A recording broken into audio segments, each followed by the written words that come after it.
Ok, le Rav explique ici qu'on a 4 Kriyat Shema par jour.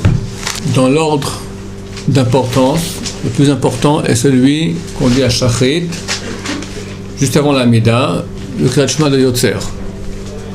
Le deuxième en importance, bien qu'il n'ait que des Rabbanan, et que le premier est de Horaïta et le troisième aussi est de Horaïta, comme on va voir tout de suite, le deuxième n'est que des Rabbanan, mais le plus important que le troisième, c'est le Kriyat Shema des Korbanot du matin. Le matin, on doit dire Shema Israël, Hashem Elokeinu Hashem Echad, Baruch Shem Kol Morto Olam Vaed. On dit cela dans les Korbanot avant Hodou. Ce Kriyat Shema est plus important que le troisième, qui est celui de Harvit, bien que celui de Harvit soit de Horaïta. Et celui du matin de Shachrit, il n'est que des Rabbanan. Le quatrième, le moins important, est le Kriyat Shema Shalamita, celui qu'on fait donc avant le minuit juif, dont on va parler tout de suite. Ça veut dire quoi le plus important?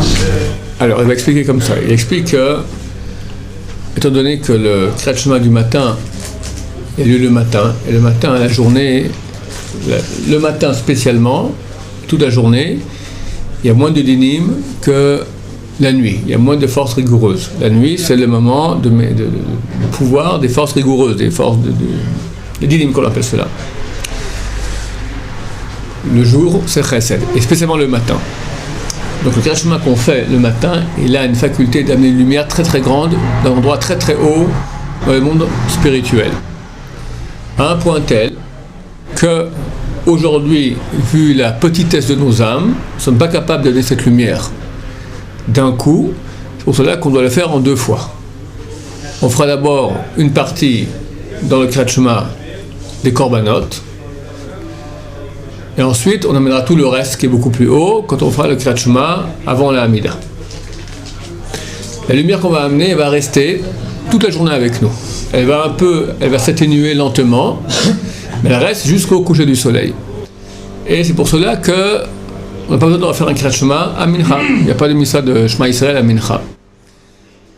Dès que la nuit est tombée, il faut redire Kriyat Shema pour amener de nouveau d'autres lumières, parce qu'on ne va pas rester sans lumière. D'accord? Là, on fera Kriyat Shema de Harvit. D'après la halakha, le Kriyat Shema de Harvit doit se dire immédiatement quand la nuit est tombée. Il ne faut pas attendre, comme nous on fait ici, on attend plus longtemps, etc. Bien qu'on fera Harvit plus tard, c'est bien de faire Kriyat Shema dès le tomber de la nuit. C'est le Khatri là, on fait dès que la nuit est tombée, on fait Kriyat Shema. Après, on le refait pendant Harvit, on peut même ne pas le refaire pendant Harvit. C'est mieux le refaire, mais on peut ne pas le refaire pendant Harvit. Et cette lumière va rester beaucoup moins. Pourquoi? Vu que la nuit, il y a l'obscurité, même l'obscurité physique, l'obscurité qui est spirituelle aussi, la lumière va rester moins de temps, et elle reste jusqu'à minuit. C'est pour cela qu'il y aura le mitzvah de redire un Kriyat Shema avant minuit, pour amener les lumières qui vont rester jusqu'au petit matin. Et ça, c'est le Kriyat Shema Shalamita. Jusqu'au petit matin, jusqu'au moment où le jour va se lever. C'est pour ça qu'à ce moment-là, dès que le soleil se lève, juste avant, 6 ou 7 minutes avant, il est bien de faire Kriyat Shema du matin, celui qu'on appelle en Vatikin. Vatikin signifie prier au net, ça veut dire faire Kriyat Shema, c'est ça la mitzvah, si possible, c'est une très grande mitzvah, de prier Kriyat Shema, de faire Kriyat Shema 6 à 7 minutes avant le lever du soleil. Là, on peut les khatril a priori le faire, c'est Kriyat Shema les 3 premières heures du jour. Néanmoins, comme je dis, il y a une grande mitzvah, une mesure de piété, de le dire en Vatikin avec le net. Le Rambam, il ne dit pas comme ça. Ce que je viens de vous dire maintenant, c'est la halakha, c'est comme ça que tranche le Shulchan Aruch. D'après le Rambam, il faut absolument faire Kriyat Shema au net, et après, c'est déjà un diavad. On a raté la mitzvah. Mais Bediavad, on te laisse encore récupérer un petit quelque chose jusqu'à 3 heures, les 3 premières heures de la journée. Alors, ça n'est pas tranché ainsi. C'est que quand Mashiach reviendra, le Rabbi Tzna Bachou l'avait dit que la sera tranchée comme le Rambam. Là, c'est fini, plus de grâce matinée. Tout le monde priera au net, on fera Kriyat Shema. Si la est comme le Rambam. D'accord? C'est l'ordre maintenant des 4 Kriyat Shema que nous avons. C'est pour cela que, comme je l'ai dit hier, je répète ici, le Kriyat Shema Shalamita, il est impératif de le dire avant minuit. Ceux qui le disent après minuit le diront que en tant que verset de Torah qu'on dit avant d'aller dormir. C'est bien quand on va s'endormir de s'endormir avec des paroles de Torah. Donc on dit Shema Israël. Mais le vrai tikkun d'amener les lumières qui vont être avec nous depuis minuit jusqu'au petit matin ne se fait que si on a dit Kriyat Shema avant minuit. Si on veut dormir après minuit. Si on va dormir après minuit, idem. Dès que tu vois, aujourd'hui, minuit juste environ, c'est minuit moins 9, d'accord, 11h51. Donc il faut un peu avant faire Kriyat Shema. Et si on peut dormir tard, genre. Par exemple, on va dire en été, mais le juif il est environ vers 11h20, 11h25. Et tu as un mariage. Tu pars dans ton lit en pyjama, tu as un mariage, il est 11h20, d'accord, il est 11h15. 11h15, tu vas au mariage, tu te mets de côté, tu fais Shema Israël. Voilà, tu fais au moins Kriyat Shema, tu fais Baruch HaMapil et Kriyat Shema au moins jusqu'à Ovish Arecha. Ça c'est l'essentiel. HaMapil et Kriyat Shema jusqu'à Ovish Arecha, le premier couplet, le premier paragraphe de Kriyat Shema. Ça c'est pour amener ces lumières-là jusqu'au petit matin. Oui. Le Kriyat Shema de Korbanot, il faut lire que le Kriyat Shema de Korbanot, il faut dire Shema Israël et Baruch Shem.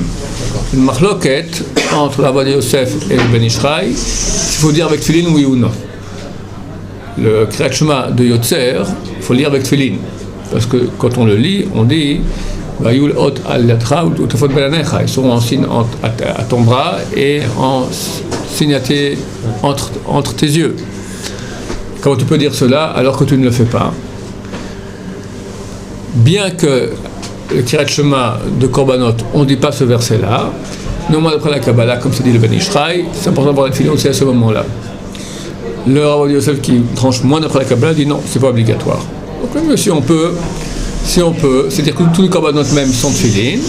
Après, quand on remet les Tfilin, de redire un petit, de dire Shema Israël, Baruch Shem, avec les Tfilin, comme ça on est rendu quitte aussi d'après le Ben Ishraï et la Kabbalah.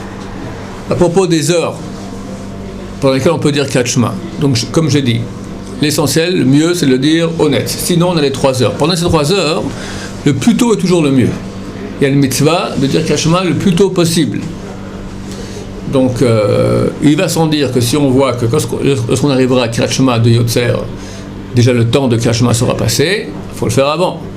Mais même ça vaut la peine de le faire avant, parce que c'est bien, plus tôt on le fait, mieux c'est. Par exemple, Shabbat, où très souvent, Kriyat Shema est après le temps où on peut le faire, alors c'est essentiel et très important de faire Kriyat Shema avant. Donc on sort le matin, on fera toutes les brachot, et quand on Shachar, appliquer la Torah, directement, Shema Israël et Korbanot, t'attends 2 minutes, tu fais Kriyat Shema de Yotzer, tout seul. Pourquoi je dis 2 minutes? On n'a pas le droit de dire 2 fois de suite Shema. C'est marqué dans le traité de Migas, celui qui dit Shema, Shema, 2 fois on le fait taire. Pourquoi? Parce que c'est comme si il faisait Shema Israël, c'est quoi Shema Israël? Écoute Israël, l'Éternel est un, comme s'il disait ça, Chas et Shalom, à 2 entités. Un jeudi et le deuxième jeudi aussi. Il faudra attendre le temps de dire le premier paragraphe pour répéter une 2 fois Shema Israël. Si on a laissé le temps de dire le paragraphe, ça va. On peut le dire, c'est mieux, on peut ne pas le dire aussi et attendre. C'est mieux de le dire. Donc, on fera ces 2 Kriyat Shema si on voit que le temps va passer. Ce temps-là, il y a 2 temps. Il y a un temps d'après le Magan Abraham, un temps d'après le Gras. Oui, ça sera dit, on va d'après le Magan Abraham, d'autant plus qu'il y a un Safek de Horaïta. Il y a un doute de la Torah. C'est le mystère de la Torah. Si on rate, on a raté. C'est très dommage. C'est marqué qu'une des raisons pour lesquelles le temps a été détruit, c'est parce que on ne disait pas Kriyat Shema matin et soir. Et beaucoup de Bachurim, Ben Azmanim, allègrement, ils ratent la mitzvah du Kriyat Shema le matin, parce qu'ils se lèvent après le temps. C'est très très grave, c'est très très mauvais. Le temps, c'est marqué que s'il y avait, les gens disaient Kriyat Shema le matin et le soir, le temple n'aurait pas été détruit. C'est-à-dire que rien que ça aurait suffi pour que le temple ne soit pas détruit. À quel point c'est important. C'est une des rares mitzvahs que nous avons de la Torah. Donc même si quelqu'un est très fatigué, il se lève dans son lit, allez, même sans tefillin, sans rien, tu dis Shema Israël et tu te rendors. Oui. Le schéma du soir, quelqu'un qui ne fait pas le schéma du soir et il rate une mitzvah de Horaïta. Non, il rate une mitzvah de Rabbanan d'amener les lumières pour toute la deuxième partie de la nuit. Ah, le schéma de Harvit. Ah, tu parles de Harvit, oui. Ouais, bien sûr. Et on dit que le premier il est plus gros que le troisième. Ouais, non, le deuxième. Le deuxième qui est des Rabbanan est plus grand que le troisième qui est de Horaïta. Oui, parce que le deuxième, il sert à amener les lumières du jour qui vont durer toute la journée. Donc au niveau de la Kabbalah, les lumières qu'on amène sont beaucoup plus hautes et beaucoup plus grandes. Le soir, vu que c'est l'empire de l'obscurité, on peut amener moins de lumière. Donc la lumière amenée sera moins grande. Et il va durer moins longtemps. C'est d'Oraïta. Le Soudi d'Arbanan, il est là pour servir celui d'Oraïta. Le Kriyat Shema des Korbanot, il est là pour nous permettre de faire le Kriyat Shema d'Oraïta du matin, parce qu'on n'a pas la capacité aujourd'hui, vu la petitesse de nos âmes, d'amener toutes les lumières. Alors c'est une aide pour le premier. Dans la mesure où il est une aide, c'est comme s'il est le premier. Il est important. Quand on fait Kriyat Shema, il faut penser deux choses. Un, quand on fait le matin et le soir, on fait la mitzvah tassée d'Oraïta de Kriyat Shema, comme c'est marqué, en te levant, en te couchant. Et deuxième mitzvah, qu'on fait la mitzvah de Yichud Hashem, d'unifier Hashem, dire qu'il est un. Alors, quelles sont les pensées qu'il faut penser, qui sont nécessaires, sans qu'on n'est pas rendu quitte, ce sont les pensées suivantes. Shema Israël, ça signifie, Shema signifie pas écoute, dans le genre j'entends, et comme on dit en français aussi en hébreu, j'entends dans le sens, je comprends ce que tu dis. Quelqu'un m'explique une chose, oui, j'entends, je répète 4 fois j'entends, et c'est bien que j'entends. J'entends signifie en français, je comprends. Deuxième mot qu'il faut penser quand on dit Shema, et accepte cela. Comprends et accepte cela Israël. Israël, on parle à nous, une personne d'Israël. Entend, c'est-à-dire comprend et accepte Israël. Quoi? Deux choses. Première chose, Hachem, Elokeinu, l'Éternel est notre Dieu. C'est quoi l'Éternel? Il faut penser Adonakol, maître de tout. Hayahoveveye, qui était et sera. Elokeinu signifie, c'est le Tout-Puissant. Si on pense Tout-Puissant, je pense que ça suffit. En hébreu, ils disent qu'il faut penser un peu plus de choses, mais ça revient tout à peu près à la même chose. C'est marqué. Oui, Tout-Puissant à nous, tu as raison. Tout-Puissant, d'abord j'explique le mot Tout-Puissant. C'est quoi Tout-Puissant? En hébreu, c'est Takif, Balachol, Balakorot Kulam. Takif signifie puissant. Balacholet, qui a tous les pouvoirs. Balakorot Kulam, qui maîtrise toutes les forces. Mais quelqu'un qui est puissant, qui a tous les pouvoirs et qui maîtrise toutes les forces, non, c'est le Tout-Puissant. Donc je pense qu'on peut penser cela en français, Tout-Puissant. Ça c'est Elohim. Elokeinu, c'est la forme conjuguée à notre Dieu. D'accord? Donc c'est notre Tout-Puissant, c'est-à-dire qu'on jouit de sa part d'une providence spéciale. Am Israël jouit d'une providence spéciale de la part d'Hachem. Deuxième chose, Hachem, ce même Hachem qui est Adonakol Ayovaveye, qui est Adonakol, maître de tout, qui était Esra, Ehad, il est un. Quand on pense qu'il est un, il faut penser qu'il est un, unique, et il n'y en a pas d'autre comme lui. Comment vous dites Ehad? Et pas Ehad 2, et ni Ehad avec un Zayn à la fin, ni Ehad avec un Kaf, ni Ehad. Ehad signifie en hébreu, il n'est pas un. Possible, on dit Efshar. Comme on dit impossible, I-Efshar ou E-Efshar. Dans beaucoup de Nusraot, de formules de la bracha Asher Yatzar, c'est pas marqué I-Efshar, c'est marqué E-Efshar. E signifie non. Ehad, il n'est pas un. Il ne faut pas dire Ehad, non. Ehad, il ne faut pas rallonger le E, il faut rallonger le A. La vérité, c'est marqué qu'il faut rallonger le D. On ne peut pas rallonger un D. Le vrai D est Dalet se dit comme un TH anglais. Nous, Français, on n'a pas trop l'habitude de le dire. Et ceux qui le disent très souvent se trompent et disent un Z. Echaz, d'accord. Echaz, c'est faux, on n'a pas fait la mitzvah. Celui qui peut rallonger un TH alors qu'il fasse ainsi, mais attention de ne pas se tromper.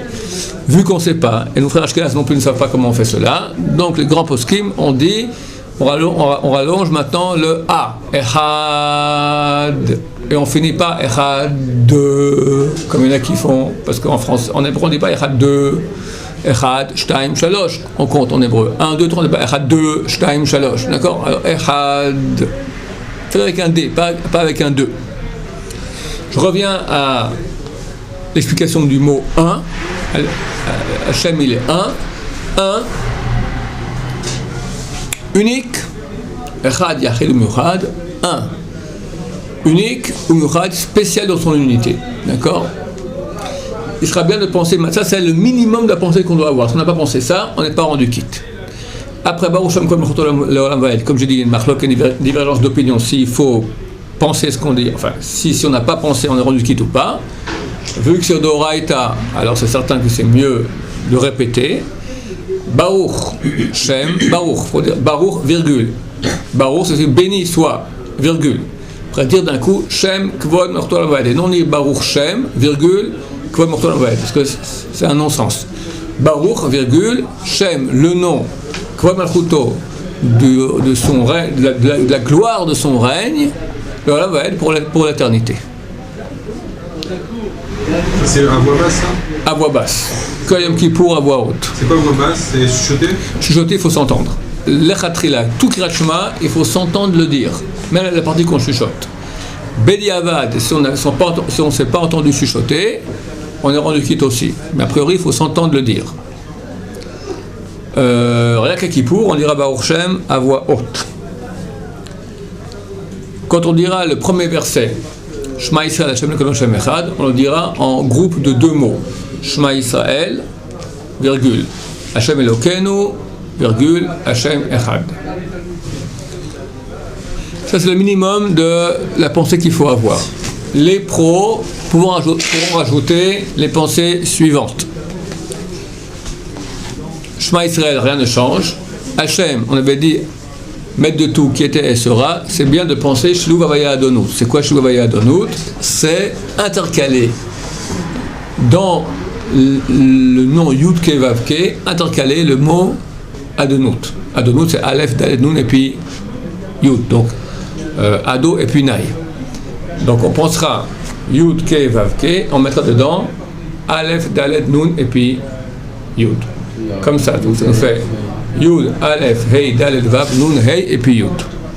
C'est bien de penser ce nom-là, sans pas l'avoir d'un coup, on peut le penser lettre après lettre, ou par 2 lettres, ou par 3 lettres. Non, on ne veut pas l'écrire. Alors, le voir, ça suffit. Le voir, ça suffit.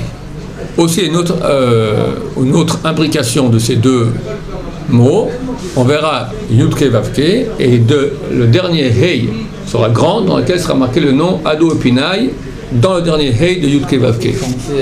Ce nom-là est marqué dans les Sidourim. Il suffit de voir dans le Sidour, et c'est marqué. Il faut faire longtemps Hachem, dire Adona. Comme ça, tu continues, après tu y. D'accord, je ne vais pas le dire maintenant devant vous. Tu fais Donaï. On peut pas penser après avoir fini. Tu veux penser aussi après, mais c'est bien de commencer en même temps. Tu rallonges comme ça, il faut avoir l'habitude, ça peut aller assez vite, d'accord?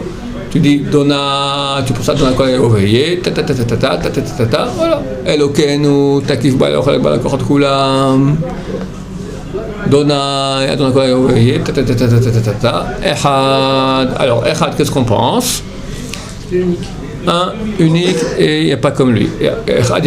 Il est bien aussi de rajouter les mots, de penser les choses suivantes aussi. Que le mot Echad est constitué de 3 lettres. Aleph, Chet et Daled. Aleph, quand on pense Aleph, c'est 1, on pensera qu'il est un, unique, et il n'y a pas comme lui. Chet, ça vaut 8. 8, qu'il est dans les 7 cieux et sur terre. Daled, ça vaut 4, les 4 coins cardinaux.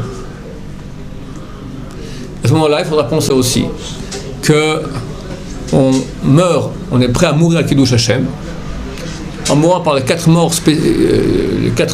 différentes des peines capitales de Bedin, qui sont Sekila, lapidation, Serefa, brûlé, Hereg, tué par l'épée ou par une blessure, Henek, strangulation. Et on pensera aussi, à ce moment-là qu'on dit Echad, de nouveau à l'intercalation des 2 noms, Yud Ke Vav Ke et Adnout, comme ça, en égalité. Tout ça, on doit le penser en même temps qu'on le dit. Si possible. On peut le dire et le penser, et après on continue. Voilà, on peut le dire et le penser, après continuer. Mais ça va quand entre Echad et Moira et Kiddush Hashem. Étant donné qu'Hachem il est un, nous sommes complètement annulés par rapport à lui.